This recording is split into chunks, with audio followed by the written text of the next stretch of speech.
name is George Descala. I'm from Global Victoria, and welcome to another briefing of the Victorian e-commerce network.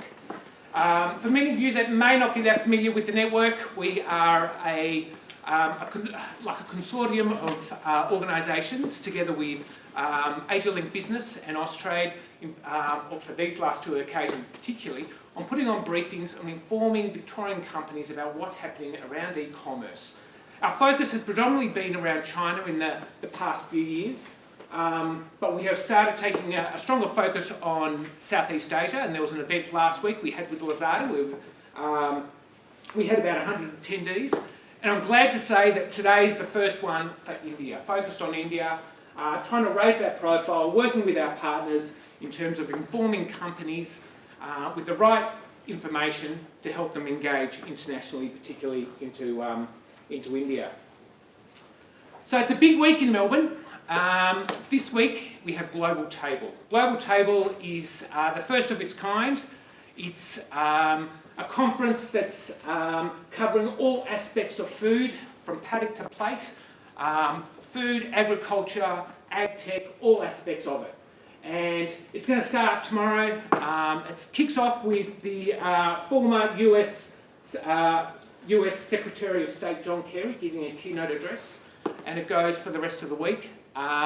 Global Victoria is bringing around 100 buyers, predominantly from Asia Pacific region, down for this conference, and of course you've got fine food taking place next week. So why do I mention this? Why is this important?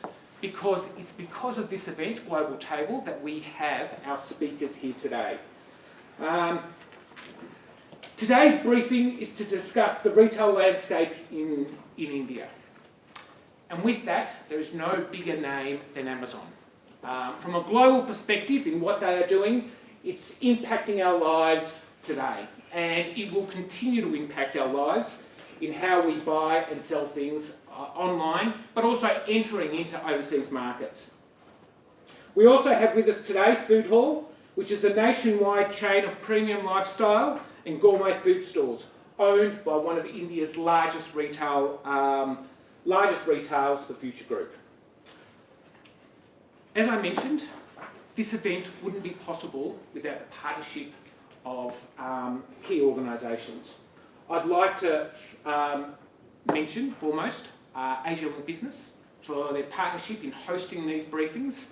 And today we have Danielle from AsiaLink Business, who will be running through the discussion panel. But the work that they did, both with Danielle and Leanne, thank you very much for all your work. It's much appreciated. I'd also like to acknowledge the team from Amazon, Abby and Dewey. Thank you very much for your participation.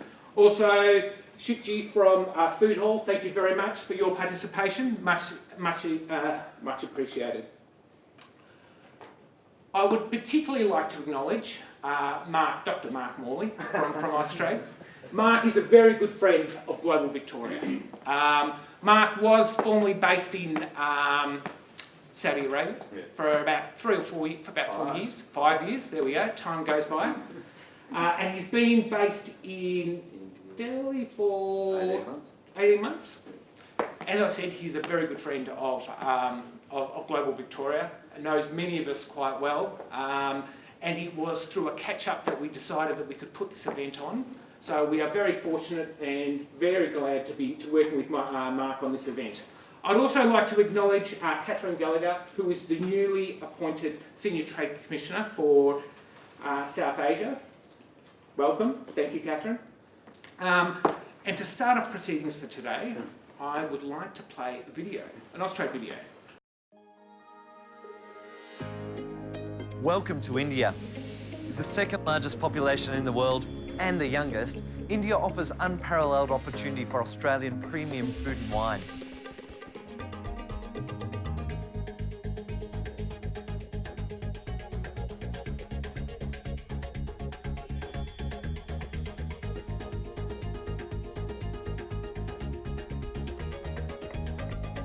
This is what makes India's metropolitan cities a lucrative place for Australian premium food and wine.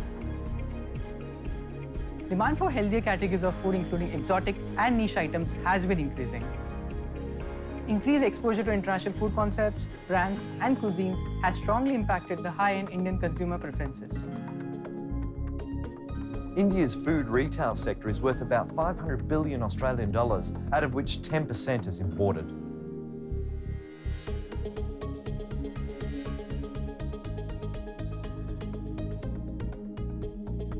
This is despite a strong domestic food processing sector, as well as tariffs between 30 and 50%. We recently did a Taste of Australia promotion with Austrade, where we showcased 18 brands from Australia.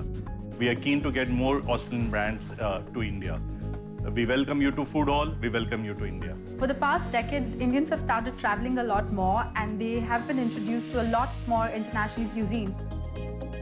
MasterChef Australia is a very well-loved show which has not only brought cooking but has got at least a small piece of Australia in millions and millions of households in India.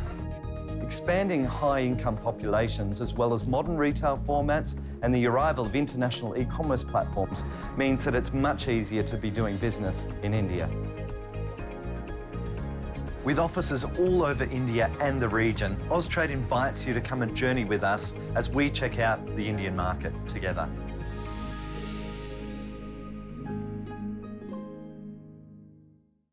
Morning, everyone.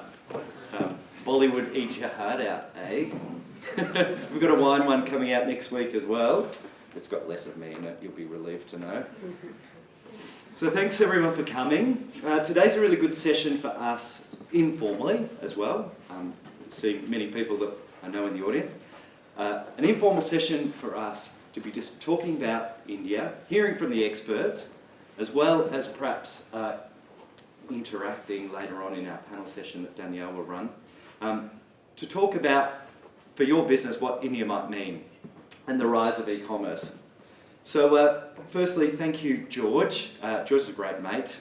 We've been, as he said, I worked here with the Victorian government for a long time, and in fact took the first super trade mission that we used to run to India, and Scotchman's Hill's here in the audience as well, who I took on that inaugural mission about 10 years ago. Thank you, AsiaLink. Great to be partnering with you. Great organisation. In fact, Catherine, who I'll also introduce, used to work at AsiaLink, I believe. So, AsiaLink alumni. With that, Catherine in the audience here is about to become our General Manager and Senior Trade Commissioner. Catherine's coming up early next year. Yes. And we're really looking forward to having her up in India. I think we're both from Melbourne, so you've got good allies up in Delhi. Particularly though, we have two of our closest allies in India here today, and that was Food Hall India and Amazon India. They're very distinct, and two very distinct means of getting into the Indian market. One very similar to a David Jones Food Hall or a Leo Supermarkets, if you know it here. Incredibly beautiful stores, increasingly doing a lot of their business online as well.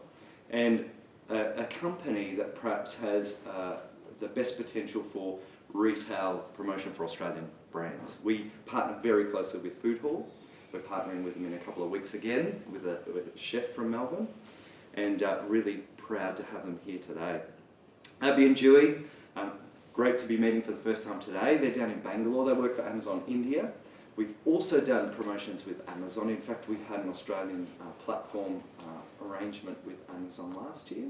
Yeah, it was last financial year before last, where we showcased lots of Australian brands. I think we sold perhaps more than $50,000 worth of Australian product on the platform. We will be doing plenty more work with Amazon, and you'll get an opportunity to speak with them further today. So my job, very briefly, apart from to star in the video, is to talk briefly about what India means for Australia. India is still a difficult place to navigate, and you'll hear a bit about that today. I'd encourage you to ask the hard, bold questions. But the same was said of China 15 years ago, and many of you would have experience in the Chinese market. India's in the middle of a period of structural change. We've seen Modi re-elected. That's good in terms of safety, stability, economic prosperity, all of those things meant that that was a landslide victory for the BJP and for Modi. And I think although some of you might have seen the Economic Outlook, a few articles lately about India, slowing growth, rising unemployment, we don't think that that is going to significantly affect the segment that we're going to be talking about today, or the demographic that we're talking about today. There's also a renewed focus on India from the Australian side.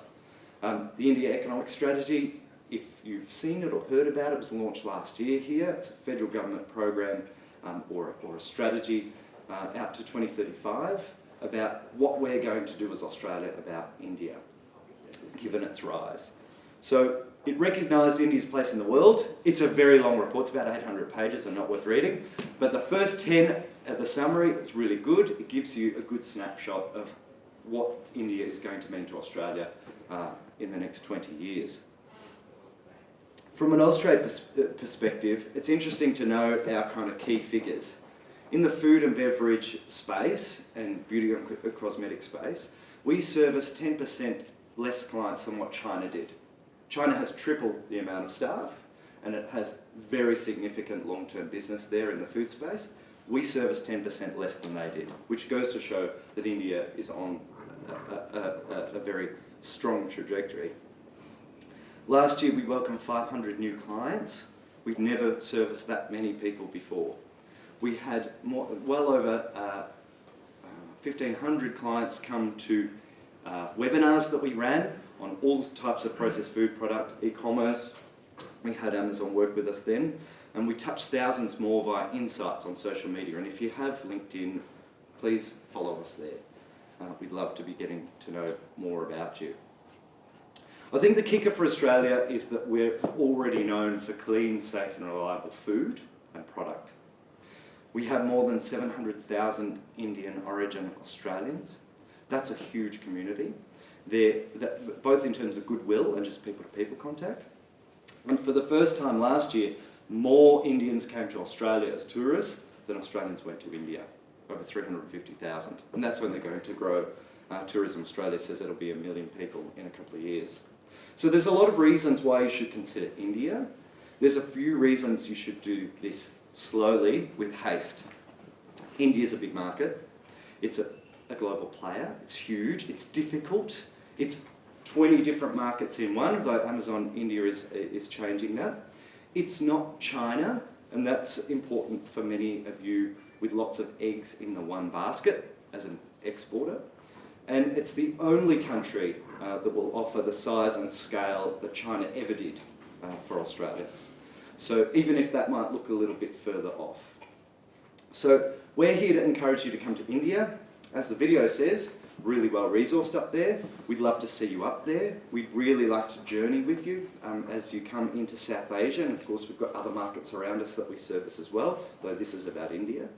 And we'd really love to help you navigate that difficult market. So we're here for 2 weeks. We're here for Global Table. We're here for Fine Food next week. We're doing a number of these kind of presentations around the country. We have a couple of colleagues. I've got Yasser in the back here, who is our food and beverage specialist in Delhi. And I've got Shamil Javed, who's our trade specialist in Colombo. We're here to help you navigate our region, so please come and see us. I also have Chris Morley, who many of you would know. He's no relative of mine. We have the same surname. But he looks after food and beverage for Austrade here in Melbourne. So you've got a really good contact group or network of people that can assist you coming into the market. And of course, Catherine, our big boss, will be heading up early next year. With that, I think I'm going to be introducing Amazon. Great.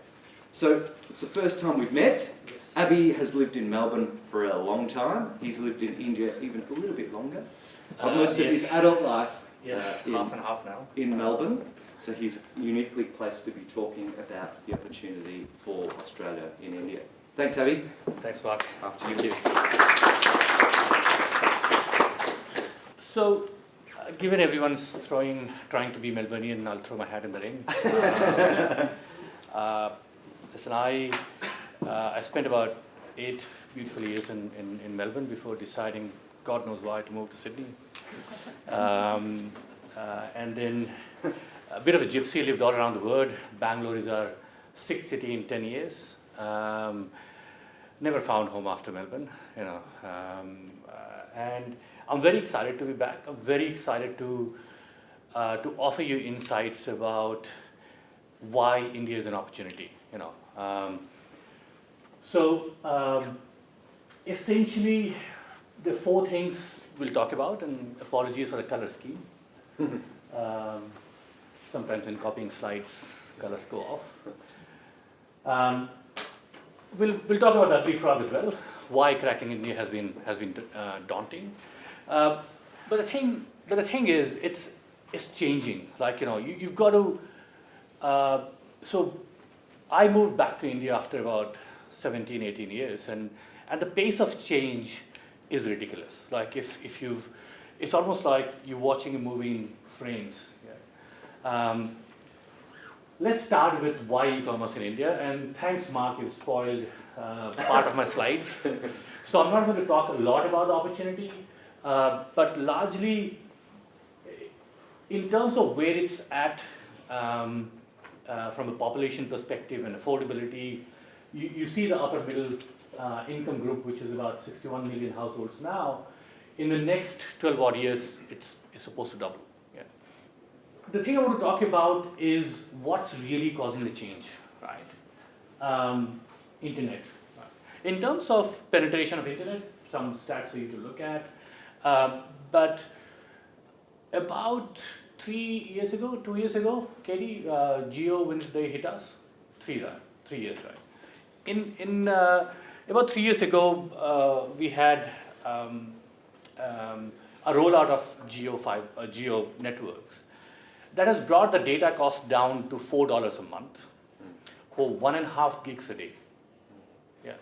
Now, what that's done is, you would say, oh yeah, so what? It's put a smart device in everyone's hand. So we've skipped that part where people used to use laptop to connect to internet. 85% of our e-commerce happens on phone, right? So if you don't have an app, nothing's moving, right? So that has unlocked a massive potential in terms of internet penetration. Some numbers, you've seen them all, about 500 million users now. And then most of these social media, India is either 1 or 2 in terms of where it sits from a user base. Right? This is all stolen off the internet, so you don't have to make notes. I think it's a Mary Meeker report that I'm quoting here. And when you look at the mobile penetration, as I was quoting earlier, it's 65% of our internet flows on mobile. Yeah. In terms of percentage of e-commerce, the top 2 lines are 2 Indian e-commerce players. And because we don't share the data, these guys couldn't include us on the slide, but we are at about 85%, as I said earlier. Yeah. What also has enabled e-commerce is the use of wallets, mobile wallets, right? So I used to work a lot in China, and about 5 years ago, when I first went there and I saw a few of my colleagues, people hardly carried a wallet. Everything worked off a phone. And 5 years later, we find a similar situation. So you've been to the World Trade Center, or any mall you go, your money's on your phone, you book a everything happens on your phone now, right? So that has again unlocked a significant part, or that's the reason why e-commerce has done so well. The other factor for growth of e-commerce, the success of Amazon has been, when you look at why e-commerce exploded in China, was because the top 10 offline players were only about 6% of the total market. Yeah. India is no different. We've got about 5 to 6% of India's trade is modern trade, right? So you've got really small traditional route, or you've got e-commerce, right? And in a mix of all this, that mass is if it's a really low value product, it still exists. There are about 10 million odd traditional route stores that exist. But when it comes down to premium e-commerce, and niche stores like Food Hall, for example, are changing how consumers shop. The fourth thing from perspective of unlocking e-commerce is affordable resources, right? We've got, no secret, we've got 1.5 billion people. There is low urbanization. So there is a huge migration to cities happening. Right? To give you an example, there is, I read this somewhere, the top four delivery employers, so as to say Amazon, Flipkart, Swiggy, which is a food delivery business, Zomato, they employ over 1 million people from a delivery perspective. Yeah. 1 million. And that's happened in the last 2 years. Right? So think of this, these guys, low-skilled labor that used to, not be a part of our urban movement, suddenly has employment and disposable income on their fingertips. Right? That, again, people, we keep fighting about immigration here and there around the world. That number, that urban migration number in India is close to about 70 to 80 million a year. Yeah. We've got, as Indians, families are obsessed about education. That means that you've got good quality skill at affordable prices. And I'd be lying if I said, listen, that's got nothing to do with why Amazon has been successful. That's the backbone of why Amazon is successful. You've got affordable resources, you've got a huge development in infrastructure. About 8% of our GDP now goes in infra. Again, little things, but there were 2 roads that connected Northeast that happened 2 years ago, right? And those block of seven states, that road cut down the travel time by 36 hours. I mean, just visualize that a road can cut down the travel time by 36 hours. We talk about a few hours here and there. And that's the kind of infra movement that you see. It's a changing economy. We've got, it used to be farming, and as that started moving into subsistence farming, there is skill, there is talent, there is labor available to move into other areas. Now, that's all the fancy part. Let's talk about the ugly frog. Yeah. I'm not the most PC guy you will meet, so please pardon me a little bit of leeway here and there. 5 reasons, right? Let me start with the first one. Complex web of taxation. So those of you, did anyone try entering India about 10 years ago? Not 10 years ago. So you'd have to have a tax code for every state. You would pay tax if you're crossing a border. You would pay tax for no reason. And I'm not saying that things have moved all the way. All I'm saying is we're halfway there. There is a single GST system, and the complication still is that every additional place of business you have needs to have a tax code, right? But I reckon that has a shelf life of a year or 2. We will move towards a unified VAT or GST, as you call it. We had a lot of ambiguity in regulations. So if you ever try to get your product registered, you'd have no idea who to go to, right? I'm not saying again that has changed, but one of the things that's evolved is we've had our judiciary taking a lot of active role in correcting execution. So this is black, that's white. No, this is where it should sit. Hold on, you don't have a law for that. And that activism has helped us in a lot more ways. Like FSSAI, the Food Safety Authority, now is the single point of contact for all food registrations. Right? Anything that's ingestible goes through that. That used to be 3 or 4 bodies earlier. Right? If it's a beauty product, that goes through CDSCO, right? The Central Drug Organization. There is still a retail beast that has to be tackled. We are a victim of that as well. So from a retail regulation perspective, you can't, multi-brand retail, you can't have a stake of more than 49%. Yeah. Single brand retail, can be completely foreign owned, but there's a localization condition that applies. Right? So long and short of that is, from a retail perspective, the restraints are still around 50%. Having said that, and if I can spend 30 seconds here, there is no reason why you can't have a B2B entity that's set up, that is completely owned by you, and only the last part of the value chain goes to a retailer or someone else. Trade margins in India are not like in China. You know what I mean? Like for FMCG, a distributor will charge you 5%. For retailers, will charge you about 11%. Right? I'm talking about the traditional route. Friends like Katie here, and I don't know who I'm kidding. Amazon would be a little bit more expensive, but it's that last part of value chain should not be the reason why you find it too complex.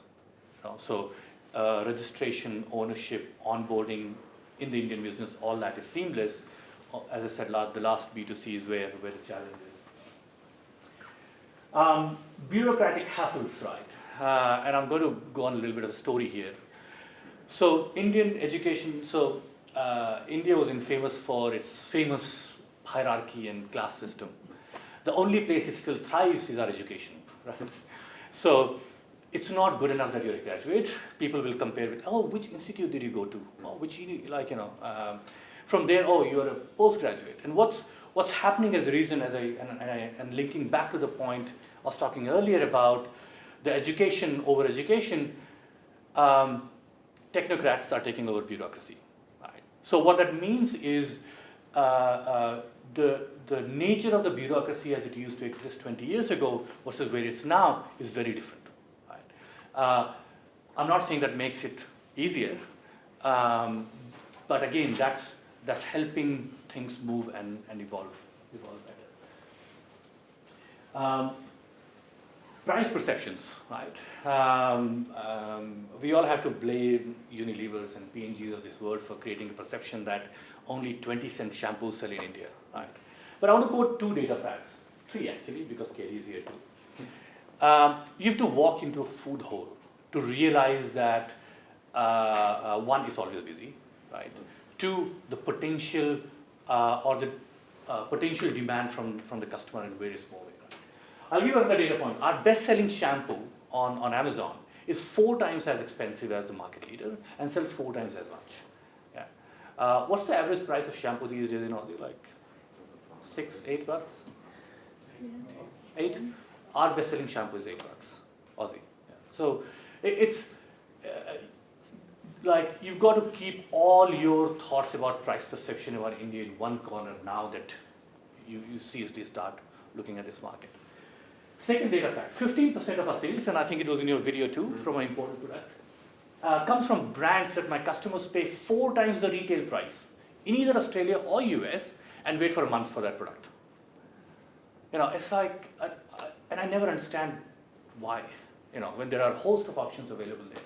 And it's only because now in the age of with the internet usage, people know what they want. People know the brands they want. People everything is on digital marketing. You can't just shove something down their throat. Complex geography, right? As someone said, India is not a country; it's like a bloody continent. I speak 2 languages, 3 languages in India, and I can hardly move around if I don't know English in more than 4 states. Yeah, so that makes it really tough. Makes it really tough to cut across. And it's really spread out. Like top 50 cities don't have more than 50% of our population. Right? Having said that, and this is where we bring value. We deliver to 100% pin codes. We get orders. Actually, let me rephrase. We get orders from 100% pin codes, half of which we deliver in 2 days. Yeah, and the rest within 5. Yeah. That brings me nicely into why Amazon. Our vision is very simple. We want to transform the way India buys and sells. Right? Like that's earlier. So we're not a DIY nation. We're not service is a part of our DNA. Valets and maids and help and all that. In a mix of all that, given the hectic life, convenience is a huge factor for us. huge factor from a shopping perspective, and that is where we are. So incidentally, we are the largest product review website in India. That wasn't the intent. That's not what we set out to do, but that's where we are. We, of course, the largest e-commerce website, the largest mobile site, and app and all that. Again, just explaining some of those data points.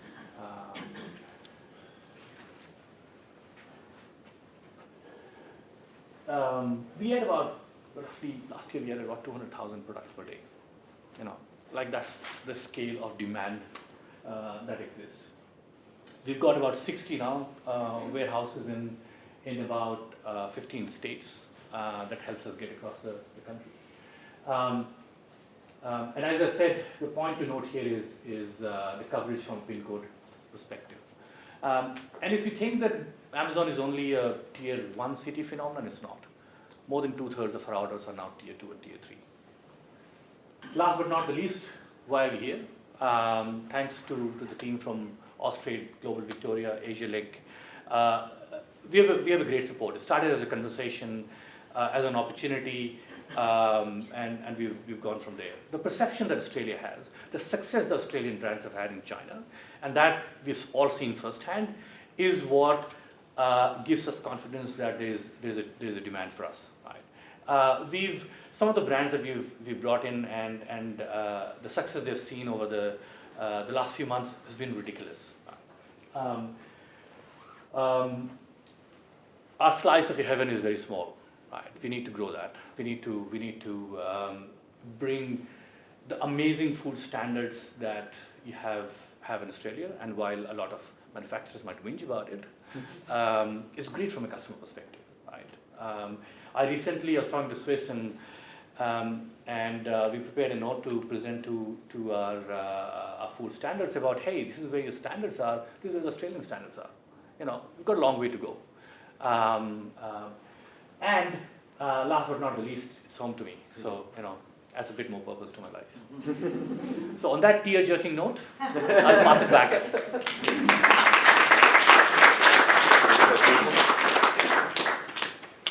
Thank you. Excellent presentation. And I hope if we can make that presentation available to the group. We'd love to send that out afterward. I'd like to introduce Shipit Divya, KD, as he's more affectionately known. We work very closely with Food Hall. We love it. I shop there very regularly. And Food Hall, not only one of the most kind of successful, rapidly growing retail chains in the premium segment, they also offer a bit of a vision of what India will look like in the future as that customer segment grows. So, yes. KD, over to you. So, I'm audible? Yes. Okay. So, I have been with Future Group for almost 18 years. So, I have seen the journey of Future Group from the time when we started the apparel business. So, we were into apparel business called Pantaloons. And from there we started the food business called Big Bazaar and the supermarket store. So, it's all about... Okay, so I think Abhi just spoke about the geography. So I think we are catering to almost 250 cities plus now. We are present in retail, service and insurance. So Future Retail consists of our retail stores like Big Bazaar and Easily and all other formats. Like FLFL is a Future Lifestyle brand, which is an apparel brand. And Future Consumer is a FMCG company. It's a FMCG brand company that we have. And services, we have a Future Supply Chain, FSC, then Future Ideas, Future Learning, and FEL, it's Future Enterprise. In insurance, we are tied up with Journally, so it's a Future Journally. So Future Consumer, this is our FMCG brand, and these are the brands that we have. It's called our own brand, but at the same time, these brands are also available with the other retailers and catering to all the categories like grains, pulses, processed foods, snacks. So these are the other retailers where we place our brand, a future brand. These are some joint ventures that we have with. We also own a food park in Bangalore in South, wherein we do most of the FMCG product manufacturing and also exports. These are the licensee brands that we have here. This all belongs to the Future Lifestyle. So these are the formats owned by Future Group as a whole. So I would just like to mention here that we are present in Tier 2, Tier 3, Tier 4, Tier 1, metros, everywhere. So there are different formats that we have in different cities. So like Food Hall, if you see, it's few stores in metro cities. Like Big Bazaar, we have around now 256, but gradually it will be around 300 in next 6 months. And then we have Easy Day. Easy Day is more of a convenience convenience store format. Then we have All, it's an apparel brand. Central is a mall that's kind of a whole owned by Future Group, wherein we have all the apparel brands. It's a multi-brand store. 7-Eleven is something that we have tied up with, and we'll be having the first store in 2020. And we are aiming around 10,000 outlets to come in 7-Eleven for India. WH Smith is the travel retail format. So we represent WH Smith in India now. So coming to Food Hall. So I would say it's more of an experiential store that we have, rather just targeting a specific audience per se. This used to be a phenomena, I think I would say, the time when we started. But from last 1.5 years time, what we have been noticing is it's not only targeted to a specific audience or expat customers or someone who is traveling a lot or something like that. But what we have been noticing is like Indians, they want to try now. They are traveling more. At the same time, if you see the upper middle class group, as like Abhi has just said in the last slide, they have been increasing a lot. And the time when we just do experiential, product selling, we have been noticing that even though they have not traveled, they try and start having those kind of products, and there is a shift happening there. Just talking about cuisine specifically, so it's more about the Asian cuisine that we see that Indian consumers have a lot. I think it would be contributing more than 60-70% of the cuisine per se as a category. But Indians like to have cuisine in their own way. So it's not a ethnic or something very traditional cuisine that they would want to have. But we have been noticing that specifically the consumers who are coming to Food Hall, they would want to have something very traditional, very ethnic. So like we are just trying to work on the Greek cuisine per se, or something very different, which is not available right now in India. And that's what the consumers are kind of looking out. So we are present in all the subcategories like FMCG, dairy, fruits and vegetables, cafe, and all of it. So we have our in-store chef. We do some preparation in-store, wherein we use Swiggy. We have tie-ups with the delivery models with there. So we have been noticing that there is a lot of orderings happening apart from offline, the online per se. When the convenience factor come in, at least to the people who are on job and who are traveling a lot. Social media has really helped us in terms of talking about the new products that we get in, talking about new categories that we are getting in, and it really helps us to also communicate to the consumer, saying that what you can have as a preparation with how you can use those ingredients in your food and all that. So we keep on doing kind of some of the other activities with the brands and the countries. Like we have just launched some Korean brand, some Korean product, Canadian brand, and all of it. Again, to say that if you talk about the target audience, it's very limited when it comes to social media per se. But definitely the upper middle class growing now. We see that the more we give the experiential look to the category, we are seeing there is a lot of potential and growth happening there. So this is a store board that we have within the store. So the time the customer walks in, he just gets to know about what new product, what new brand we have launched. So these are some events that we keep on. Thank you. Thank you.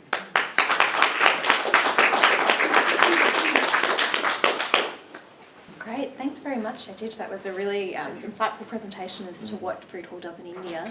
I'd like to invite you back up to the stage to join the panel along with Dewey, Mark and Abhi.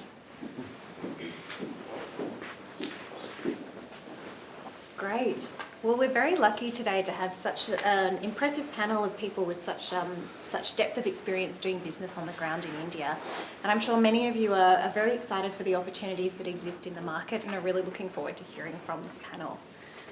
We've had a great presentation from Abhi about the opportunities and the growth of the e-commerce market in India. I thought perhaps you would be a good person to start the questions off with. Sure. And just to get a sense from you of how you see the e-commerce market growing in India in comparison to other markets that Amazon is looking at the moment. See, the role we play in the world of Amazon is being a growth engine, right? Growth for us is not 5%, 10%, 20%, 70%. That's not what we talk about. Growth expectation from our perspective is 2x, 3x, that's still the terminology that we use. So year on year, if we haven't doubled our business, it's sort of a disappointment. In some cases, even after doubling is a disappointment, but that's the size of the potential, right? You've got to understand that, like Amazon India, I think so far we've made about $8 or $9 billion worth of investment over the last few years, and now is the time when, and it hasn't slowed down. So every time we go into realize, hold on, there are these 3-4 areas or regions that we haven't been into, and that's where we need to get into. So I don't see it slowing down at all. If anything, I see the momentum picking up, because while a lot of it's like a conveyor belt. So you've got a lot of people starting to use internet. Some of them starting to use e-commerce and trialing e-commerce, and then some of them becoming loyal users. And that, for us, is a belt that will carry on. Only a fraction of people using internet are using e-commerce regularly. So, as I said, it's always, we look at multiples. We don't look at percentages from a growth perspective. Yeah, great. There's obviously many opportunities for international businesses to access the Indian market through e-commerce platforms. Mark, what are the opportunities that you see for Australian businesses? Well, I perhaps will answer that in saying the companies that we have now and where they've been successful, and the companies that we're looking for, because we think we know the market fairly well. As Abhi's been saying, and Kshitij as well, I think the kicker for Australian products is going to be shelf-stable processed food products, particularly in the snack food category. Beauty and cosmetics, we see that as a really big area of Australian engagement, and in fact we've probably launched half a dozen Australian brands in the last 12 months. We see high-end, free from organic gourmet type product as being a special niche sector for Australians in India. India's got very significant health consciousness, and I guess we always talk around this. We say 1.5 billion people. Well, Austrade probably prefers to talk about the perhaps 20, 30 to 80 million population that can afford to send their students to Australia, that can afford to buy our food and drink our wine, that can afford to come as tourists to the Great Ocean Road. They're the people that we want to be targeting. And so as a result, those people are more likely, as I said, to be buying our higher-end, shelf-stable food, snack products, beauty and cosmetics, and our wine. We have 30% of the wine market in India, and we hope to grow that too, although there's one winery here, it might be of interest to others. Great, excellent. So that's where we see the opportunity. Yeah, very exciting landscape for Australian retailers. Excellent. You spoke a little bit about the demographic that we're looking at. Kshitij, I think in your presentation you provided a really interesting overview of the way that you're looking to target specific consumers and using social media and other platforms to ensure that you're able to build your brand awareness with those consumers. What should Australian businesses know about targeting that upper middle class consumer in India that is particularly relevant for your business? Yeah, so I think currently whatever brands we are doing from Australia, I think there is a lot many which we can get into, and at the same time, as I told, like, you know, in last 18 years, what I have been noticing is, like, initially when the olive oil category was launched in India, it was more about pomace as a variety. Then it was pure. Then it came extra virgin as a variety when people kind of just understood about it. And now if I talk about from the consumer per se, people talk about DOP. Do you have DOP? Do you have AOP? Something very regional. Okay. So now they are not talking about extra virgin or pomace. They are talking about virgin, extra virgin, DOP. So that's where the customers have graduated well. And this is what we need to kind of specifically look at, delivering consumers the best what we can. Because what we have been noticing is, like, there is not much of a price difference in the product with the DOP and a generic label, but it stands out with the certification of the product and the authenticity for it. Like similarly, we have been like also getting some demands for the grass-fed cheese, grass-fed butter, and all of this. So it's all like it's earlier consumers were not even knowing about it, and now if you see, they talk these language, you know. So we also find it excited saying that, oh wow, is there something called grass-fed cheese or a grass-fed butter? So this is what we have been seeing, the change that's happening from on the food side. So we see that even in, so I'll just give you one example now. So I just happened to see a brand called Messel, okay, and when I saw it's vegan broth, I just called up Yasir. I said I want it because broth is something that what you can import in India, but when you talk about something vegan, it's like a killer for the Indian market. So it's all about the perception, how you take a product to the Indian market, how you market it, and how you kind of reach to the right audience. And like Mark said, it's all about the free range, vegan, gluten-free, and all of it. Like it's doing pretty well for the Indian market now. Sounds like there's some very similar trends in the Australian market and the Indian market looking towards that health and wellness sector, which is very interesting. Mark also spoke a little bit about the beauty sector, and I believe, Dewey, you work quite heavily in the beauty vertical in Amazon India. What do you see as the major opportunities in that sector at the moment? So beauty, interestingly, is actually amongst the top 5 categories we have in Amazon India, which doesn't intuitively seem normal because we assume electronics would be one of those, but it's not. So it's in fact the largest category that we have in terms of number of products ordered, right? And what's very interesting is the way the Indian consumers are shopping, and like Kshatir also mentioned, the trends are changing. So basics like skincare and hair care, which we assumed would be what the Indian consumer would look for, they continue to be the largest categories that we have on the platform. But categories like makeup, which is where the Indian consumer is really evolving, that's the fastest growing category we have. So that's growing at like 4x, 5x year over year, right? So while the segment was smaller when we started off 4 years back or 5 years back, that's the fastest growing segment we have on the platform. And a lot of those trends are actually coming from the fact that the Indian consumer is looking at digital trends. So the consumer base that Amazon has is there on Instagram. They follow the Amazon fashion handle. They follow all these big brands. And that's when we realized that a lot of trends that are going on globally in the American and the Australian market are kind of coming to India. 3 years back actually, and the shampoo that Abhi referenced, that was the first shampoo that started quoting paraben-free, sulfate-free, cruelty-free. And that's the trend that picked up. And we see a lot of these trends which are going on in Australia right now, that's probably going to make its way to India 6 months down the line. So I would say it's the largest category we have on the platform and the fastest growing, definitely. So it'll be great to have Australian brands that are in line with that. Yeah, it sounds like there's lots of really great parallels and some really useful advice for Australian consumers there. Excellent. So I understand that Amazon has just opened a very large campus in Hyderabad, and so you're expanding quite rapidly in the Indian market. What are some of the advantages that you see to be having such a large on-the-ground presence in India? And are there any lessons for Australian businesses as well? So we employ about 50,000 people in India, of which, just rough numbers, but about 18,000 are in customer service. So, that's the campus, the Hyderabad campus. Got about 15,000 in like the last mile or the delivery to the customers. So from we've got a huge R&D team that looks at different machine learning model that keeps sharpening the offer to the customer. For us, I think Amazon India, and let me digress a little bit before I answer the question directly. Amazon in India is slightly different to how Amazon operates elsewhere, right? So, US, our backbone is retail operation.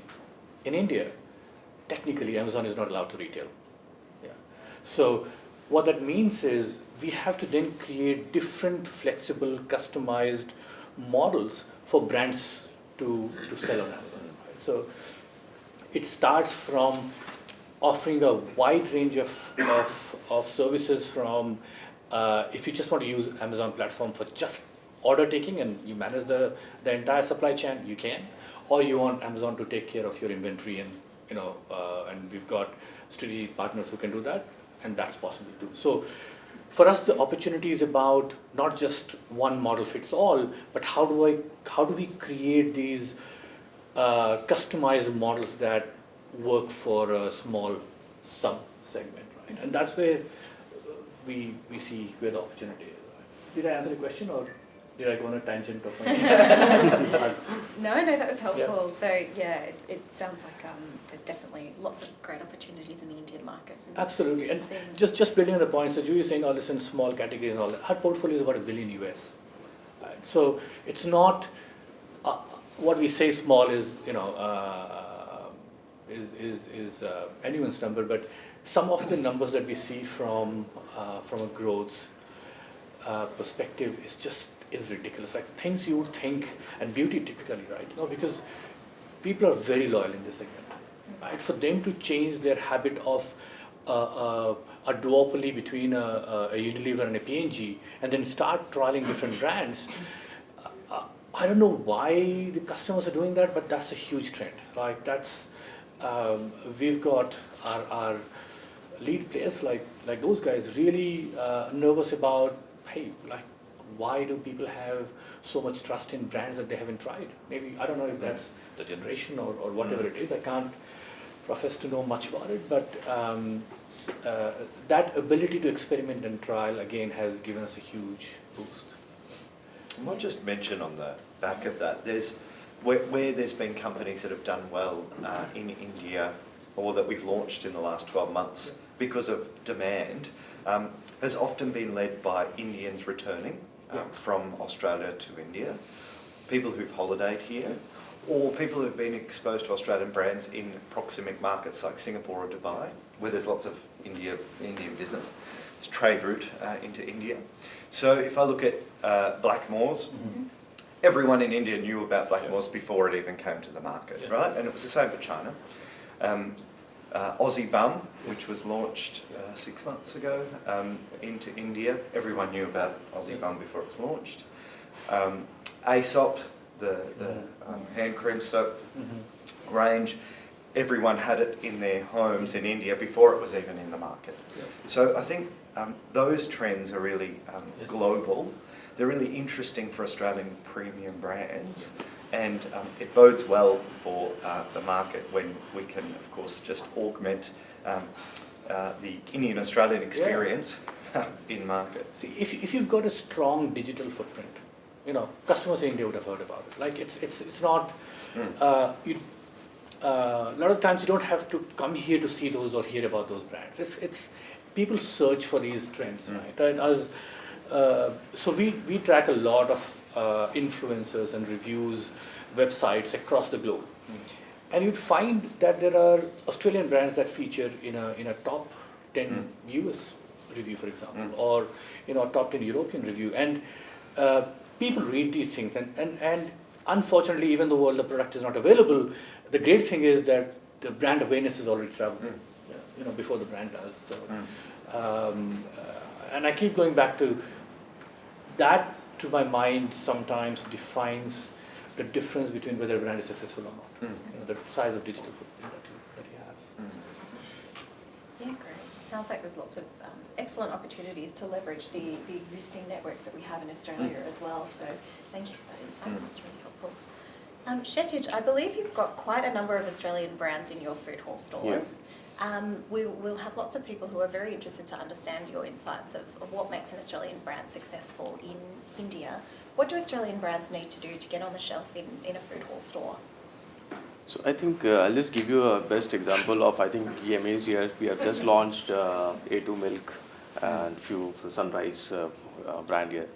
And before that we had just launched this Yes You Can and Orgran, the gluten-free brand. So I think in some of the regions, so I'll just give you how consumer behaves there. So in North India, if you see, if people are consuming gluten-free, it's more of a fad. So it's not something that they have heard about it, or it's not about that they have tested their, they have done some medical checkup and they are just switching to a gluten-free product or something like that. It's all fad. If someone is buying in my residence, I am also going to buy. So that's something how North India behaves. Wherein if I talk about something in South India and West India, it's all about people understanding what they are buying and then consuming it. So I think there are two sets of customers. One is definitely who follow fad. It's more likely could be the social media followers. At the same time, the bloggers and all of it. And sometimes, definitely. Now, at least by getting these kind of brands to India, people have started, understanding that is there something, what is that we need to get a checkup done for? Is there something called gluten-free or gluten allergy also? But now there is something also. So people are going back, trying it out, and coming in. So I think that's where we see that the demand has grown for it. Then I would say that if you talk about a category per se, anything which is very unique in terms of the product service point of view, like how you can generate a USP for the product, can really help in the Indian market, and how you market it. Until unless you have the in-depth understanding of the brand and you just place the product, it's not done. So you need to kind of communicate to the consumers, like how it's going to help you out. Yeah.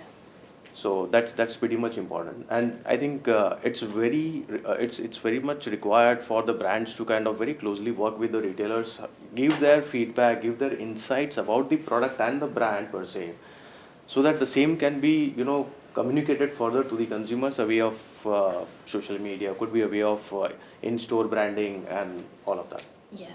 Yeah, that's really great. So do you work directly with brands from Australia, or do you tend to go more through distributors? So Yeah, so currently I think we are working with the importers as well as the brands. Yep. And so I personally nowadays have started working with the brands closely, because what happens most of the times with the importers, it is just getting the product, placing it, and the job is done. So I'm giving you a very frank opinion on that part, because that's not how the brand grows, or you penetrate to the market or talk about it. So we are now closely working with the brands, saying that how we can get into the market, how we can also look out for those ingredients or products to gel with the Indian cuisine per se, so that the consumption can go much higher. Yeah. How we can go reach masses rather going to very niche segment of the consumers. Yeah. So tomorrow from food hall, what we do is, whatever does well with food hall, we just take it to the other formats of ours, like Big Bazaar, Gen X, and all of those stores. So it helps in the brand extension and the geography extension of the product placement. Yeah. So there's quite a lot of interaction between the various Absolutely. platforms. So whatever we do, we have a quite bit of very close interaction with the consumers to understand the pricing, the product understanding, at the same time what they are actually doing with the product. So you'll be surprised to know, like, they have brought something and they are using it for something else. Yeah. So that's very much important for us to know, like, how are they consuming it. Yeah. Yeah, interesting. So understanding the brands and working directly with brands seem to be a really important factor in the success of brands in India. Jury, in terms of the beauty market in India, you've spoken a little bit about the health and wellness kind of trend towards those kinds of products in India. Is there anything that Australian businesses need to understand about the Indian consumer in terms of customising or accessing that market in India? What are the kind of trends that you think that Australian retailers and brands should understand? So I think I'm going to, it's pretty much on the lines of what Katie said, right? Yeah. So what's really important is understanding how the Indian consumer is going to use it. Yeah.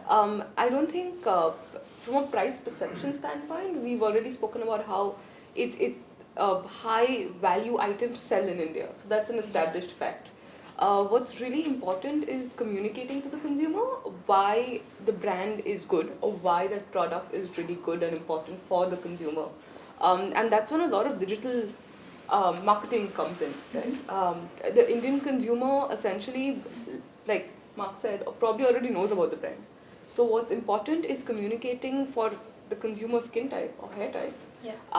Why would that fit right in, right? So the value proposition is extremely important, and that starts all the way from the digital marketing to the experience you provide to the consumer on the website. So in Amazon, the first few things we tell brands to do is make sure you have a brand store, make sure you have your entire catalog, make sure you're communicating, make sure you put in a lot of content, make sure you put in videos, so the consumer knows exactly the value that the consumer is going to get. Because unlike offline, the only interaction a consumer will have in the online or e-commerce space is the story you put up there on the mobile app for the consumer to consume. Yeah. And I think it's extremely important that brands ensure whatever makes them distinct is up and out there for the consumer to understand and then take a call. Yeah, great. If I could just add a little bit of an insight from an Australian perspective as well. The comment around you have to understand what the consumer is going to use it for is really critical. Yes. We find that much of the product that's being sold into India, either online or traditional retail, is used for gifting purposes because it's higher status, it costs more, it's premium, it's nicely wrapped. We see that particularly with wine. It changes the whole dynamic of how we sell to consumers and how we pitch the product. For instance, most of the people who buy wine, Australian wine in India, are not drinking it, they're gifting it.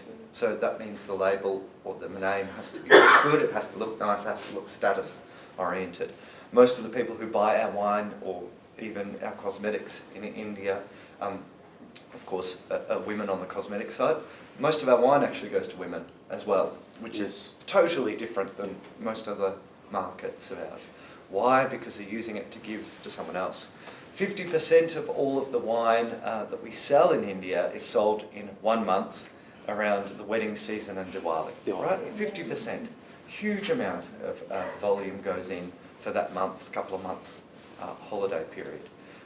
So I think that's also has to play in your mind when you think about how to sell into the Indian market. It has to look good. It might be that you're selling to someone who's giving it on again. So one interesting data point there, adding to what Mark said, so Q4, which is the holiday season, and we have Diwali, which is the largest shopping season that India sees, which goes on for about a month. On Amazon India, 1 out of every 3 products ordered is gift wrapped. So 1 out of 3 product is actually a gift for somebody. Yeah. And building on your trend in terms of from a health and wellness perspective, this again, vitamins and supplements is a hugely growing area. Like that's vitamins and supplements are a hugely growing area, right? That's so if I look at realistically, I don't think any of the top 10 global players in that space are actually in India at the moment, right? So that again is an opportunity for brands here, and we know there are some already working on it. It's largely as you say, baby is another category which is experiencing exponential growth. Like people have traditional whether it's baby hardlines or or baby food or baby apparel, like is not good enough anymore. People want, when it comes down to baby, when it comes down to beauty, when it comes down to health, these are the areas we're finding consumers do not want to compromise. They might not understand your story completely, but and they're happy to try it, as long as you have a convincing argument. Just the number of brands that we see evolving in this space is like, as I keep going back to, I don't know what's happened, but people just want to try and experiment a lot more. So these 3 areas, to your question, I think, again, are huge opportunities for growth. Yeah, great. Sounds like some really interesting insights in terms of understanding the market and understanding the cultural environment in India and how that impacts the sales processes. Yeah, that's a very interesting point. Thank you. Great. So obviously for Australian businesses, accessing the Indian market can seem quite daunting. It's a big market. There's lots of differences between the way that the market operates here and in India. What are some of the challenges that that Australian companies face, and how can they look to overcome some of those? Thank you. Useful, because lots of people say, and I've heard this from several companies before, they say the acronym they use for India is "I'll never do it again." Yes. And there's this kind of perception that maybe if you come in 10 years ago, it was really difficult. Abby talked about the tax and regulation components. That's changed a lot. I think GST was a real game changer in the Indian market. It meant that for the first time there was a unified, more of a unified federal market for Australian exporters. And in terms of regulation, I would rate, speaking to my colleagues in China or Vietnam, that it probably has the same level of difficulty, or India may even be easier when registering food products now than most of the nations that Australian food exporters are working with. So that bodes well for the Indian market. If that base is right, the regulation and the legislation is right, and the tax environment's right, then I think Australians have a good opportunity. That's just finding the market. Now that's the kicker. Finding the market is the most difficult bit. We haven't talked much about it, but our contention is that that mum and dad retail has, and the rise of e-commerce, mum and dad retail is now going to be leapfrogged.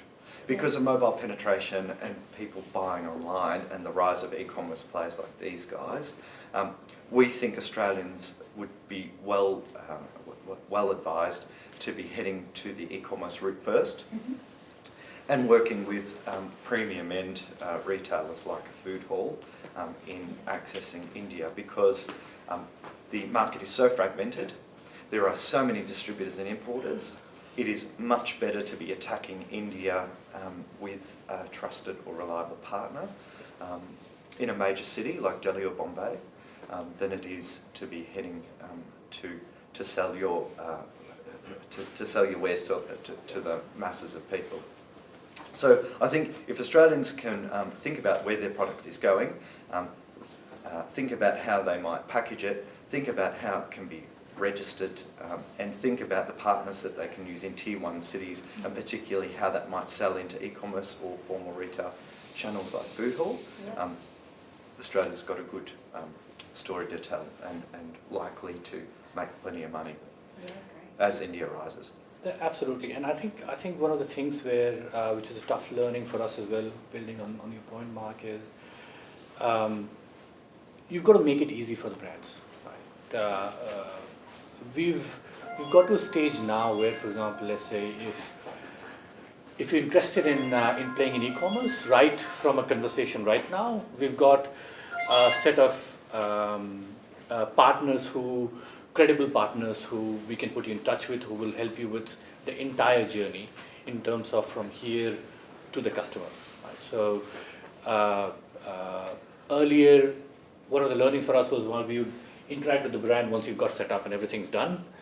And what we found was that's where the challenge was. Right. So we want to get to a stage where we start a conversation here when you're thinking about it, and we can help shape your strategy and connect you to the right people right from here. So in terms of the support that Amazon does provide to brands to get onto the platform, what are some of the practical steps that you work with retailers to provide?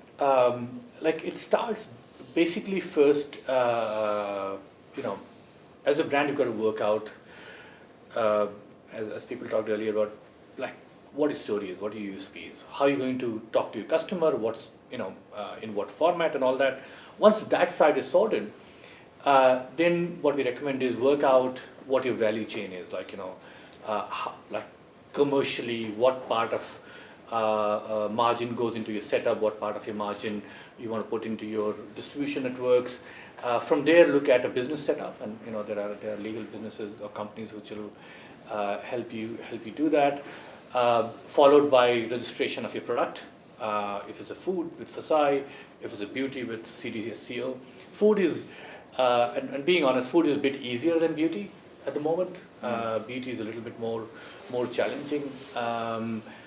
but it's not a closed door. So get the registration set up, and meanwhile, you can work with your e-commerce or your niche offline players about how to get to market, right? Of all the challenges a brand used to face, and a few years ago I was on the dark side of entering India, the biggest one was go to market. How do I get my product to the customer? That does not exist anymore. Like, we can get your product to a customer sitting anywhere in the country within 5 days. In about, as I said, in about top 25, top 30 cities within a day or two, right? So it's that go-to-market is gone. The challenges now remain are in terms of the business setup, which lawyers can advise you far more than I can, and the product registration, which is a very straightforward regulatory framework. If you can do it yourself, great. If you want consultants, we've got a bunch of partners we work with. We can connect the two of you to look at compliance and all that. And just a case study about an Australian company, perhaps because it's easier to think of it in real life. 6 to 12 months ago now, Blackmores launched into the India market. They chose a particular demographic. They chose to launch at the world's largest obstetrician and gynecology conference. It's 4,000 obstetricians and gynecologists come to Bangalore, and they chose to go to that market to launch their fertility support product, their lactation support product, and they chose those products and that particular group of people because Indians generally only take supplements on the advice of their doctor, right? We know that because Indians prefer to have the advice of a doctor before they'll even take vitamins for children.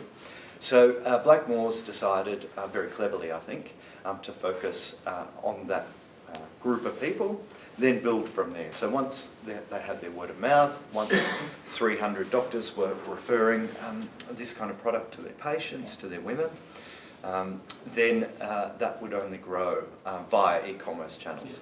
So I think that's a really good live kind of case study of finding your market, finding what works, being cognizant of the fact that India works differently in that nutritional market, and word of mouth is really important, and the referral of a doctor is really important, and then using e-commerce to rapidly scale that. Yeah, thanks. That's a really great case study, and really good to have that kind of practical insight and practical example of an Australian business that's been really successful. And just as an aside, although we're talking about India, Blackmores are doing really well in Pakistan using the same model. So that's a really heartening kind of market next door as well. Yeah, great. That sounds great. So, Avi, you spoke a little bit about mobile wallets and digital payment systems. Is there anything that Australian providers should understand about the digital payment landscape and the mobile wallet landscape in India? I'm sure, like all the businesses that work with China, you'd understand the mobile wallet anyway. It's pretty simple. The financial side of things, in terms of setting an account up and all that, the financial transactions, in my mind, they are the easier part of the journey. All e-commerce players are now starting with mobile wallet. The largest is Paytm. The second largest is Amazon Pay. And you've got at least 20 players in this space. So it's I think, to be fair, the wallets sort of help the brand in terms of reducing the cost down from a customer perspective. I mean, it's almost the wallets have leapfrogged the credit cards in terms of the evolution, and that again just adds on to why it's easier for brands to have a commercial transaction with the customer. Right? They all integrated really well. I mean, it's just like a typical banking transaction. It's not. For those of you who are not familiar with wallet, I can take you through the technical side of that later on. But see it as just an account. Kshitij, do you see any impact of mobile wallets and that kind of digital payment system on the retail landscape as well? Yeah, so I think the types that we did with Swiggy for the delivery model, it's all the wallet pay that they do. Yeah. So I think that's kind of helping us to get additional business out of. Yeah, great. I see it's like the benefit of wallet from a brand perspective also is it's almost like prepaid. So the customer is paying for your product like at the time of purchase. Let me take a step back. One of the challenges in e-commerce, one of our pain points, is we also have an option of cash on delivery. Yeah. While it has unlocked a lot of customers for us, it has been a pain in the backside, right? Because what happens is, from a customer perspective, while consumables as a category, so grocery, beauty, and all that is fine, they are non-returnable categories. There are categories like lifestyle, like apparel, which are returnable. Right? And for that, a cash on delivery is quite a challenge. The benefit of wallet is, since wallets have come in, cash on delivery is halved. And which is where, which is not a challenge for you as a brand, it's a challenge for us as an e-commerce player. But wallets really are moving the needle in the direction of helping everyone from a cash flow perspective. Yeah, great. We might open up for questions shortly, but just before I do, I thought I might just ask each of the panellists just to reflect on if there's any advice that you would provide to Australian businesses before we open up for questions. Use the in-market support. We've talked a lot about the market. Use the in-market support that Australia and Victoria provides. The Victorian office in Bangalore and Bombay, and Abhishek is here, wherever he is, today from the Victorian office. Use them, use us. We're very keen to be building brand in India. This, for us, is a market of growth. It's a market we're very dedicated to. We resource it really well, and we're very keen to have you in market. We'd really like to put you in front of Amazon or Food Hall, and that's perhaps the key message that we haven't talked about today, is that you've got a partner and a friend in Delhi or in any number of locations that we operate across South Asia. Yeah, great. Cool. Can I say two things? Yeah, of course, please. One, I would ideally like to say that while Mark wasn't here, but given he is, we work with a lot of trade associations, and hands down, I think Austrade is the best by far in terms of the support that is provided both on the brand side as well as in terms of engaging with the demand side or the retailers. Right? So, that's really fantastic, and we appreciate that. The second part is, it just came to my mind, and I should have built it in my presentation, is the commercials of working with Amazon. Right? So one of the regulatory requirements in India is that they have to be transparent. So the entire rates by subcategory, what it takes you, what's going to cost you from perspective of getting your brand to the customer is on our website. Right? So if you want, I'm happy to share links. That is again another plus for those of you who work with Amazon retail. It makes it fairly transparent for you. Great. Julie, any advice for Australian businesses? I think it's a very interesting point of time in terms of how the India e-commerce companies or the India e-commerce portfolio is growing. Yeah. And I think it's a fantastic time to kind of enter right now. Yeah. And e-commerce will also help brands scale really quickly, right? And let them experiment in terms of what product lines to come with, what how many brands in a portfolio do you want to enter with. So it's like a good playing ground. I would strongly recommend that if you are not considering India yet, you really should, and it's probably the best time to. Can I add to that? Sorry, and I'm hogging limelight, I realize. Just so even when you work, and to that point, if you're a brand that's on a journey, the interface that you get as a brand with Amazon provides you a lot of data, which is not charged, of course. in terms of how many customers viewed your product, how well are you converting, what's the average ASP, what's your, the whole funnel, right from how many people looked at your product to how many purchased and walked away, right? So that sort of data is available, and this is again an effort from our end to make sure that we provide you the right environment for your brand to grow. Yeah, great. I would just want to have one point made here. So we majorly look out for some new innovative categories or the innovative products or some new categories coming to India.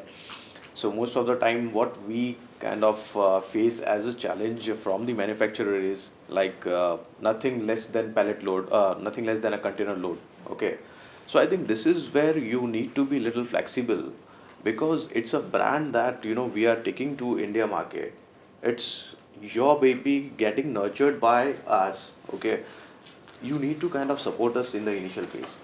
The time we get some few pallet loads, we try the market, understand it, what the customer reaction is, what the customer input is, how the market is responding to the product. And then we can definitely move to the pallet container loads and all of that. But initially you need to have a flexibility on that quantities, please. Yeah. Because you cannot expect something, a retailer to invest in or an importer to invest in. Initially, this is a kind of support that's pretty much required by the brand to kind of, I think, and it's a long way to go if this is done. Yeah. Yeah, great. Well, thank you very much to our wonderful panel. We might open it up to the audience for any questions that you have. We've got some mics that will be roving around, so please just put your hand up and let us know if there's anything you'd like to ask. I think we've got one in the front here. I've got a two-part question. One's probably to Mark to start with on the 20 to 50% tariff is a pretty big hurdle in many markets. And we hear a lot of talk around free trade, etc., and what's happening in the broader environment. So I welcome some feedback on your views about the rate of change there. And probably the second one to both the e-commerce and into the retail hard store. If I've been a food retailer in China and I've gone on the last 20-year journey of a developing market, in terms of what the consumer, so I know the environment is different, but in terms of the behaviour of the consumer as they go up that curve, is it a very predictable playbook? And therefore, with an organisation like yourselves, is you can actually get a pretty good guide to what that playbook is, because consumers are consumers. Yeah. They're Indian, Chinese, etc. So it's two parts. Yeah. Well, to answer the first one, 30 to 50% tariff rate. For wine, it's even higher. But I guess the one thing that we often try and say is, yes, lots of large tariffs, but everyone's playing in a level playing field there. So the kind of product categories we've talked about and that we're competing on, they're all mostly imported. And they're all subject to the same kind of a tariff restriction and difficulty. So that's, I suppose, the one little piece of good that comes out of having a tariff regime. India, as many of you probably know, has a very long history of protectionism, going well back toward independence. And that has meant that they've got very limited free trade agreements generally. India and Australia, as you probably remember, had conversations about, advanced conversations about free trade agreement. That came unstuck around agriculture particularly, and around migration and labour movement into Australia. I don't think it's likely that we're going to see a lot of movement on a free trade agreement with India. The RCEP agreement, which is that regional one, will still come up against a very, very protectionist India around agriculture. And so that's where we're going to always have that sticking point for Australian producers. But yeah, coming back to the first one, the first point, it's a level playing field in terms of tariffs. And so, yes, would we like that 30 to 50% to go away? Absolutely. Right. As retailers, the better value from a customer, the better it is for us. Having said that, so one interesting exercise to do is to look at the brands that are retailed here. Pick a benchmark brand in India, or and see what the prices are. You would find that even, and I use this, we're looking at Swiss, for example, and we looked at their prices here, the multiplier that the tariff has and all that, and it's still competitive. It's still competitive from what the customer is willing to pay for a similar brand there. To the second part of your question, you're right. In terms of customer evolution, the learnings come from everywhere. We'd be stupid to look at what happened in China 10 years ago or 5 years ago and go, hey, that trend is not going to happen here. While technology and access might change some of those, it's not going to transform those, right? The trends still stay the same, right? So in my mind, I go, the difference you'll find though is the communication ecosystem is very open, right? So what that means is from the halo effect of the marketing strategies that the brands do, that is far bigger in India, right? People are more aware of it. We find that cold start, as we say, from 0 to running at 10 k's an hour, that cold start in India, in my experience, compared to China, has been far easier or far easier. If that makes sense.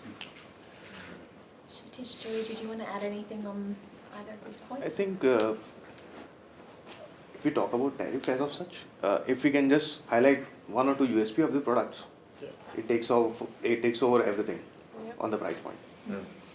So even if you're talking about wine, I don't think there is any specific regional wine per se we have been talking around in India.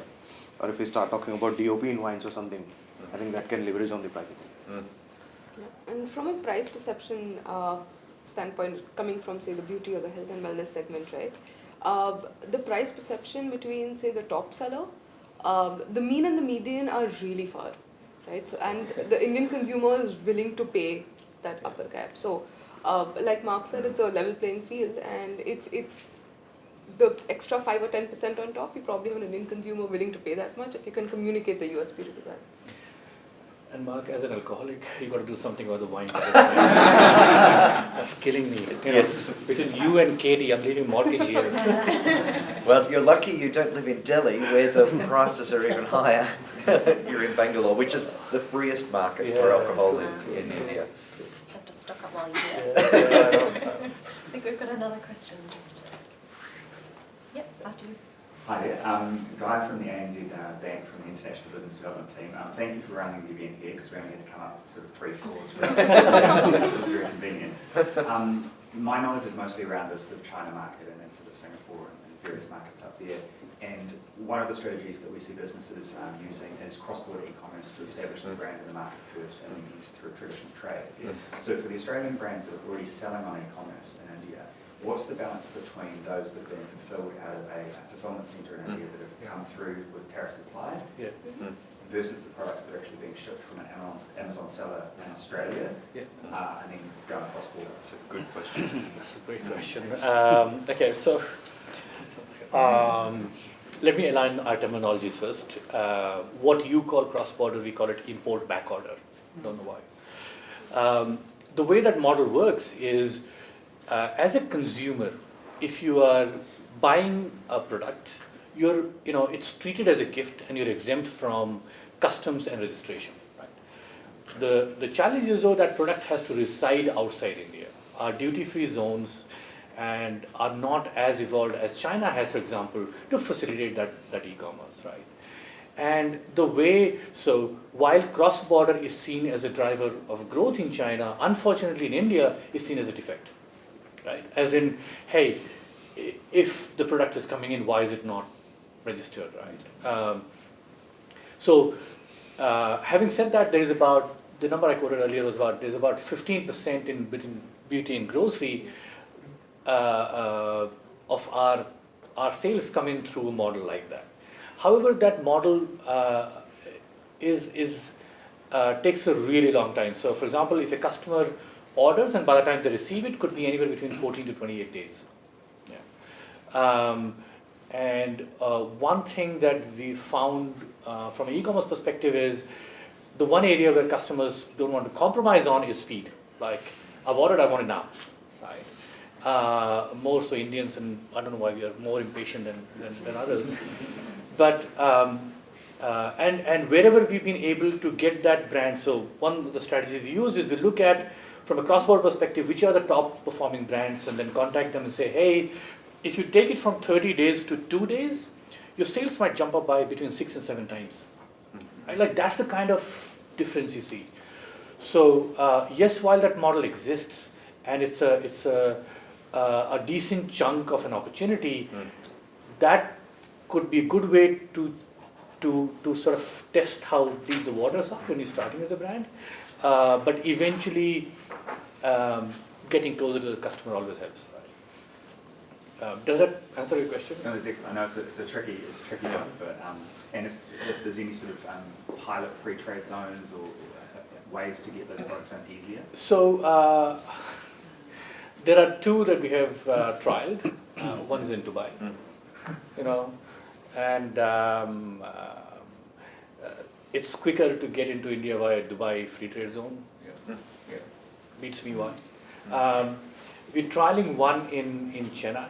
But again, as I said, it's a nascent stage. It's something that where we're struggling with is not that we're not able to get the product through. Is where we're struggling with is the consistency around the lead times. Right? Now, you have to understand that the whole dry port thing or the free trade zones as a concept in India are very new. You know, a lot of Southeast Asia has like evolved, has done their PhD in these areas. We are still in Kindi. You know, so you will see that area again evolving a lot over the next few years. As I said, the Chennai pilot is only starting to give consistent lead times, but we're still at least 12 to 18 months away. On the cross-border trade out of Australia to India, we have very limited stats. There's one report that had us as the 3rd largest sending country of cross-border e-commerce into India at about 10% of all of the trade. We suspect that's probably similar to the trade with China, that it's nutraceutical or supplement product as well as infant formula. We just don't know, and we don't know who's selling it and where it's going. I can volunteer a stat. Go ahead. More than half of Australian brands using this model end up in India through US. Right, yeah. That's useful. Yeah, not China. That's useful. Is there anything else that I know we wanted to add on? No? My name is Lubin. So question to Mark. So you have mentioned an example of Swiss, of Blackmores. Yeah. So this is a big company, probably with millions of budgets to enter into the market. And even though they have entered into India when they were already be aware in Dubai, Singapore and other countries. So do you have examples with the smaller companies that are entering into the market? And if you have, so what is the cost of entering? What kind of budget they need to spend to enter such a market? Sure, good question. It's particularly pertinent because we've probably worked with, I'm looking at Yasser down at the back, about 6 nutraceutical companies or similar supplement product companies out of Australia in the last 12 months. So that's just gone bang. It's a huge part of our portfolio now, is this nutraceutical space. What I'd say about these larger companies, I think they're still putting a toe in the water. And there's you know them, they're large companies here in Australia, all of them interested in the India market to some extent. They're putting a toe into the water because they know that India is a very significant opportunity. They've also had the experience of having all of their eggs in one large basket offshore. So to answer your question about marketing budgets, there hasn't been a lot of investment yet in terms of marketing. There's been strategic marketing, as I mentioned, with Blackmores, which wouldn't have cost very much money to get into the market. Yes, the likes of Swiss that Abby's used or Blackmores are well known in the market because of the diaspora or because they're well known in Asia generally. But Australia's reputation as clean, green, safe, reliable supplier of this kind of product precedes any kind of brand. And I think with very limited investment, a small company selling that kind of product to a particular segment like obstetricians, gynecologists, or children in the children's category will have a very good market in years to come. Yeah. Okay, you go ahead. Hi, Yemi Fernandez. We've got a company, a export company that takes Australian brands into India. Work very closely with Katie.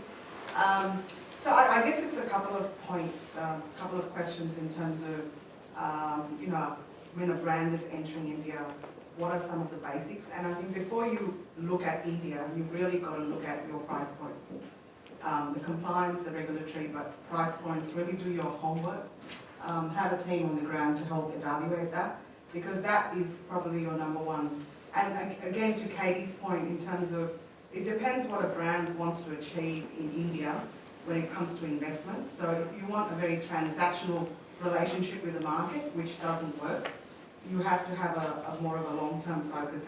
And to Mark's point, is to invest in the market, because a lot of brands who went to China probably 10 years ago, you would have had to have that investment in that market. So India's not dissimilar in the sense you've got to look at it as a long-term burn to achieve those results. And that's something that I guess a lot of brands have to look at, and as a company can help them do that. And with a lot of retailers, as Katie said, is working with retailers very closely, understanding what they want to achieve, and also online platforms like Amazon to understand really what's working, what's not, and really to be agile and flexible with when things are not working, to be able to switch on and off your strategy. I just wanted to have a point here. Like, we just launched this Rafferty Garden. Okay. Yeah. So it's a baby fruit brand. That was Rafferty's Garden. Okay. So I think what we did is, rather investing more on the brand per se, we just spoke about one product USP that they had. They had banana cookies for children's. So that particular segment was not existing in the Indian market as of such. So we banged on that particular product category and USP, and we started communicating on those lines. And now we are seeing that because of that one single product, the entire basket has been purchased by the consumers. So we just need to see how you need to kind of strategically understand like how you want to place your brand in front of the consumers. So it's not always investment. You also need to have some product differentiation per se placement. Great. I think just hi. My name is Alexandra, and we are so we've kind of established our FSI license and our import-export code, and we've got our first shipment going over of supplement products. Great. But one of the issues that has come up, well, there's a couple of issues that have come up across. Is one is counterfeit products, and how we organise that labelling. And the second thing is, because there's a requirement for the labels to include the retail price on the label, we feel that we're having to take kind of quite a big bet on what that price is. And because it's our first time going through the process, I'm just wondering if you guys have guides around like contingency pricing. So what if our products are opened before sending, like, is there a rough guide for like 20% contingency? Good question. So where were you from, Alexandra? Can I ask? I'm from OGA Food Products. Okay, thanks. So it's our family business, and we've set up all the companies in India, and we went through the traditional retail zone, but our retail margins are not high enough to be competitive. So our pricing works in the market, but we're not able to offer as enough of a competitive margin for the retailers, which is why we're interested in Amazon as well. Two questions before I answer that. One, I'm assuming you own the brand? Yeah, we do. Two, what's the average ASP of the brand, like selling price of the brand you're looking at in dollars? So in Australia it's 60 Australian, and in India it'd be equivalent of about 70. Okay, so from a perspective of brand protection, if you own the brand and you file a brand trademark, Amazon provides a service of brand registry. wherein we register your brand on the registry because you have initiated the filing. Even though the trademark will take 2.5, 3 years to happen, we can prevent, like within the Amazon ecosystem, we treat it as a brand trademark. So any counterfeit that comes in or anyone who's trying to latch onto your offer, we can shut them down. So you can be the sole seller of the product, right? As long as you've initiated your trademark process. Yeah, one. So from a counterfeit perspective, we would err more on the side of the customer than anybody else, right? Two, around the selling price, I think it's 60 or 70 Aussie.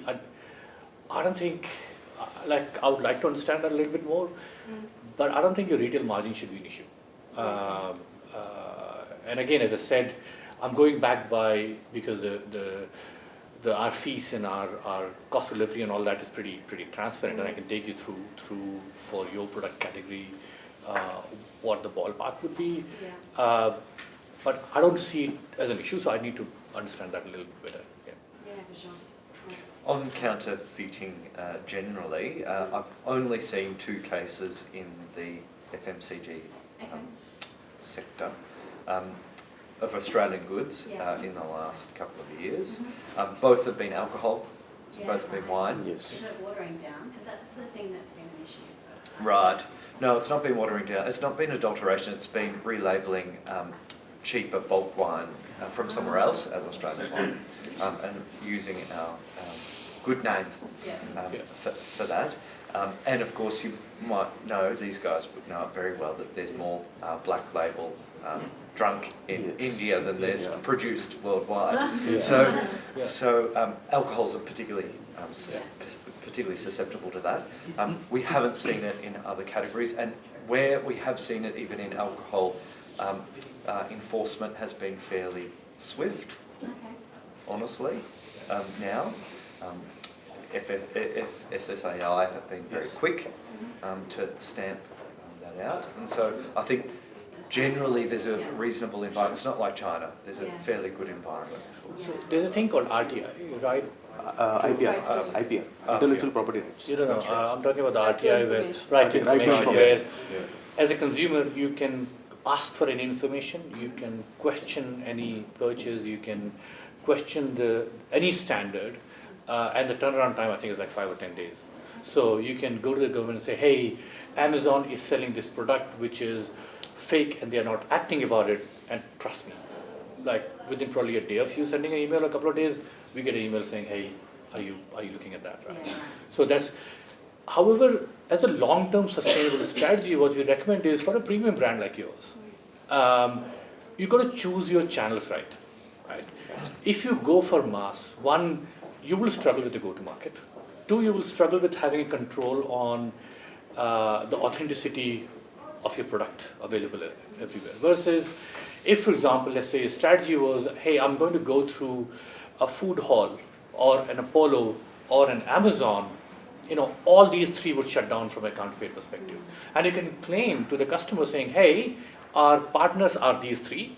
Any product you buy outside of these is like, we're not liable for that. So it helps you not just control counterfeit, but also almost communicate with the customer how you're controlling counterfeit, if that makes sense. I just want to make a point here. So you can also, like when you choose the right partner there or an importer, so definitely you'll get a communication from an importer saying that there is something counterfeit happening here, correct? As soon as you get that communication, you just need to file a IPR. So once you file a IPR, any goods, any particular product getting imported to India with your brand name doesn't get cleared until unless you get a NOC from you. So there is a NOC that needs to be kind of issued by your company for them to clear the goods. So I think that can be sorted. And we also Austrade acts very quickly on that kind of product. Yes. If you come to us with that complaint, act very quickly. Great. I think we probably have time for one more question. Thanks. I'm Shiraz, engineer from Asia Link Business. I'm interested to understand across some of your food products or packaging products, do you find that there's a level of customization that needs to be made to to these products to suit the Indian palate? So is that part of what you're seeing? So I get wines, Yes. we obviously would keep it as it Yes. is. But are there any sort of snack foods and things like that that then you're providing back feedback to client, to manufacturers in Australia, asking for customizations that might need to be made? Katie can answer it better than I can. Yes. So I'll just give you an example of breakfast cereals as a category. So what we have been noticing is like because of the humidity and the climate of India, and again different geography, there is a lot of infestation happening in the existing packaging being supplied from a country to India. So what we always recommend is when we have these kinds of sensitive categories supplied from the country, we kind of do a proper packing or a redesign our packing, at least from the inner pack per se. Because I think most of the goods that's been exported is in LDP as a packaging, that's plastic. If that's been repacked in a foil pack or something, it will kind of help you to be away from all this infestation and at least give a better shelf life and a better product to the consumers. Because we have been continuously getting complaints on the breakfast cereals as a category as of now. And to your point, see, from an Amazon perspective, we don't. The way we look at this is, you own the brand, you know more about it than we do. We own the selling, we know more about getting the product to the customer than we do. If there is anything that we can provide to help you, develop the right product, and there's information you need, we are happy to provide it. But there is a reason our customer chooses your brand, and that equation between you and your brand is yours, not ours, right? So we try to keep as hands-off approach as possible, except when you, for example, let's say you're, as a part of your NPD, you'd come around and say, hey, tell me what are the product adjacencies, or give me some category level insights in terms of what customer is choosing, and we're happy to provide that kind of information. Chewy, anything on customization from your perspective, or anything you wanted to add, Mark? Nothing actually. I think Abhi kind of summed it up really well. It's your brand and you know it better than we ever will. The help that we do provide as category owners, at least in Amazon, is a lot of data points in terms of the subcategories that you're retailing, the category you're retailing in. What else are the customers searching for? And if there's a specific flavor that's doing really well, and in the health and wellness space, if there are specific trends that are coming up. So that's more of inputs we would feed to the brand in terms of, hey, if you're doing R&D and that's the direction you want to go in, maybe that's something you should consider. But we would not want to modify the existing portfolio. Great. I think we'll just put our hands together for such a wonderful panel.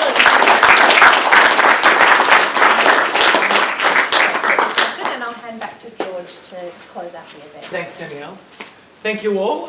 You've all got to admit that the information that we got today was quite upfront, quite frank, and it's very enriching. Thank you very much.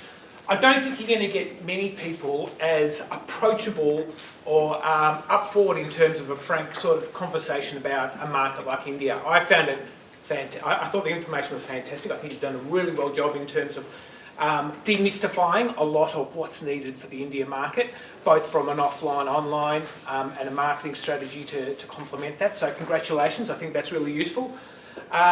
We have got some refreshments and some food outside. I would just like to again thank our partners in delivering this program, both with AsiaLink Business, Austrade, Amazon Food Hall. Thank you very much. Don't waste any time. You're not going to get people like this. A champion of Melbourne, he knows it very well. So I encourage you all, please, to get something to eat, something to drink, and catch up with these guys. It's really useful information. There's also some questionnaires. There's a questionnaire that's on your chair. We would appreciate the feedback. It's quite critical in delivering these programs to get them better, getting your insights and feedback. So please, if you get a chance, just fill these out. Thank you very much, and we'll see you at the next one. Thanks, George.